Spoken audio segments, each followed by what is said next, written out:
If you ever found yourself rooting for Tony Soprano, this video is going to ruin that forever. Because what you loved wasn't a man. It was evil, wearing charisma like cologne. There are antiheroes who commit evil as a byproduct of necessity.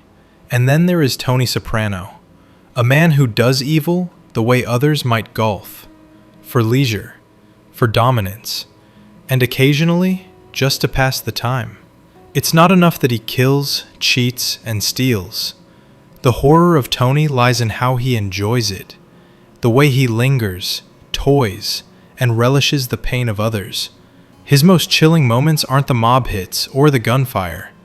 They're the small, casual degradations he inflicts on anyone foolish enough to trust him. Consider the killing of Matthew Bevilacqua. It's often cited as the scene where the mask fully slips. The act itself is brutal, yes, but it's the tone that makes it monstrous. Tony gets what he needs, the confirmation that Richie Aprile wasn't involved, and instead of ending it quickly, he decides to play. The cigar smoke, the mock tenderness, the false reassurance. It's theater. The charm, the wit, the sense of humor that make him so magnetic elsewhere, all invert into something sadistic. The moment exposes his charisma for what it truly is, a weapon, not a virtue. But cruelty for Tony isn't limited to the business. He reserves some of his finest venom for his family. The dinner with Janice is a masterpiece in psychological warfare. Janice, in one of her rare bouts of self-improvement, tries to present herself as serene, spiritual, reformed. Tony sees this as a personal affront. How dare anyone around him heal while he remains festering? So he dismantles her, needling her about her son, her failures, her every tender scar, until she snaps. Then he smiles, satisfied, as if balance has been restored. Tony's hatred of self-improvement isn't philosophical, it's pathological. If he can't be happy, no one else is permitted to be either. This envy-fueled cruelty runs like a rot through his relationships. Christopher Moltisanti's death is perhaps the definitive expression of it. For years, Tony has posed as Christopher's mentor, protector, father figure. He forgives him for addiction, for incompetence, for pulling a gun on him, because Christopher's failures give Tony purpose. They reaffirm his superiority. But when Christopher begins to show a flicker of growth, talking about sobriety, distancing himself from the life, Tony becomes resentful. The idea that someone he molded might transcend him is intolerable. So he mocks Christopher's recovery, laughs at Paulie's vile jokes about his infant daughter, and ultimately engineers his downfall. When the opportunity presents itself in the car crash, Tony doesn't hesitate. He sees the crushed baby seat and tells himself a story. A moral fig leaf that killing Christopher is somehow an act of mercy, that perhaps he's sparing a child's life. But the moment he squeezes the nose shut, the truth emerges. It's not mercy, it's relief. Later, in his session with Melfi, Tony admits as much. He's relieved Christopher is gone, tired of pretending to care.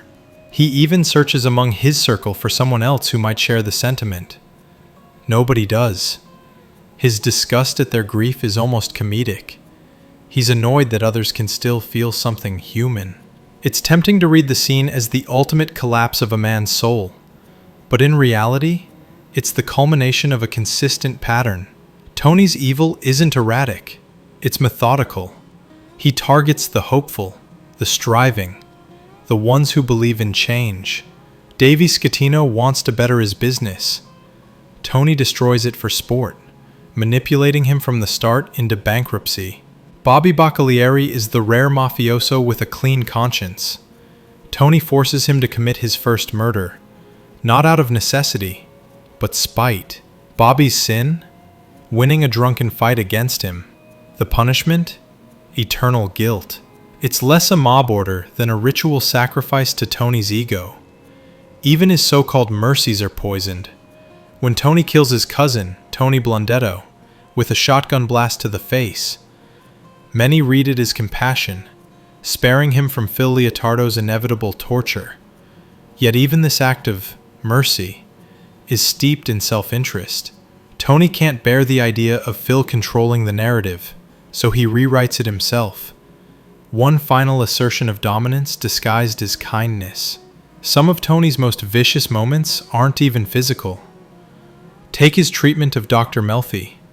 When she finally tells him the truth about why she will never be with him, because he is toxic, violent, and beneath her, he erupts in a tantrum of pure narcissistic rage, calling her vile names and storming out.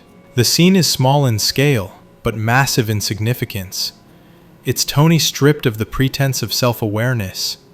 For all his therapy, his self-pity, his endless justifications, he cannot stand to look in the mirror without breaking it. Even his moments of so-called vulnerability are weaponized.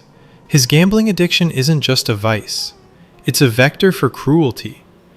When Vito Spatafori's widow and son are left destitute, Tony refuses to give them the $100,000 he owes, blaming his own losses. Instead, he sends the boy to a rehabilitation camp that is almost certainly abusive. The hypocrisy is breathtaking. This is the man who preaches about taking care of family, while he gleefully watches one of his own descend into trauma. Meanwhile, he torments his longtime associate Hesh with anti-Semitic jabs about being a cheap Jew, even as Hesh's own grief mounts.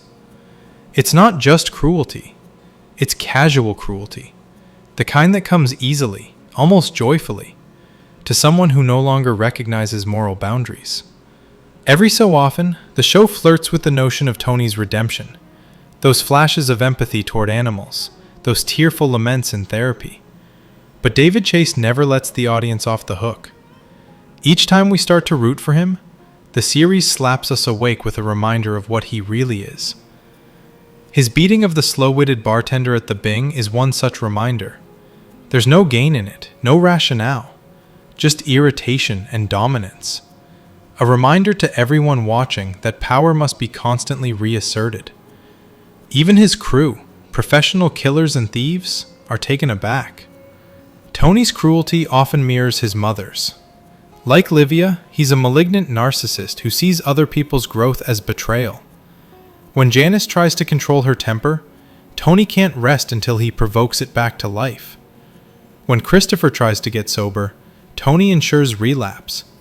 When anyone around him attempts goodness, he snuffs it out. Not because it threatens his business, but because it threatens his worldview. He thrives on corruption the way others thrive on love. In that sense, he's almost demonic, a tempter, pulling everyone he meets back into the mud. The hypocrisy of his moral code is staggering. He explodes with righteous fury when Polly jokes about Meadow, yet laughs heartily at similar jokes about Christopher's child. He justifies murdering his nephew as a necessary act to protect a child, then spends the next episode gambling away his own family's financial safety. His sense of morality is purely situational, a shifting fog designed to hide the simple truth that he does whatever serves his ego at the moment. Even his supposed devotion to family is hollow. He loved Jackie Aprile like a brother, claimed to look after his son, and then ordered Jackie Jr.'s death the moment he became inconvenient. He preaches that family loyalty is sacred, but family in Tony's world is just another word for possession. Christopher, Bobby, Janice, even AJ. None of them are loved so much as owned. Their value to Tony lies only in how well they orbit him. The moment they drift toward independence, he drags them back, or destroys them. By the show's final stretch, his decline is total. His gambling spirals, his control evaporates, and he lashes out at anyone within reach. He berates Carmela for selling her spec house, gleefully predicting that it will collapse and kill the buyer's newborn child. A moment of venom so pointless it borders on Shakespearean. He's no longer the calculating boss or the conflicted father. He's a degenerate gambler lashing at the world for reflecting his own rot. Even in smaller moments, the banality of his cruelty is chilling. Telling a friend he can't move to Florida, throwing away Tracy's banana bread, ripping a page from Melfi's magazine, drinking milk with pasta. Each act seems trivial, but together they form a portrait of a man for whom decency has long since stopped being an option. The show's genius lies in how it implicates the audience. We laugh with Tony, sympathize with his depression, admire his intelligence, and then watch in discomfort as he smothers a man he once called his son. Chase's great trick is moral entrapment. We're made to care for a character who would burn us alive for looking at him the wrong way. When Tony finally declares, "I get it," it's less an epiphany than a coronation. He isn't misunderstood. He isn't conflicted. He's evil, and he likes it that way. Tony Soprano's story is often read as a tragedy, but it's closer to a confession. One that indicts not only him, but anyone who ever mistook his charm for depth. He is the perfect embodiment of modern moral decay. Self-aware enough to name his sins, yet too narcissistic to stop committing them. By the end, there's nothing left to reveal. The monster isn't hiding behind the charm. The charm is the monster. And that, perhaps, is the most chilling revelation of all. Not that Tony kills, lies, and betrays, but that he does it with a smile, a joke, and a cigar. Expecting the applause of the audience he's already damned. You don't root for Tony Soprano. You confess to him. Subscribe.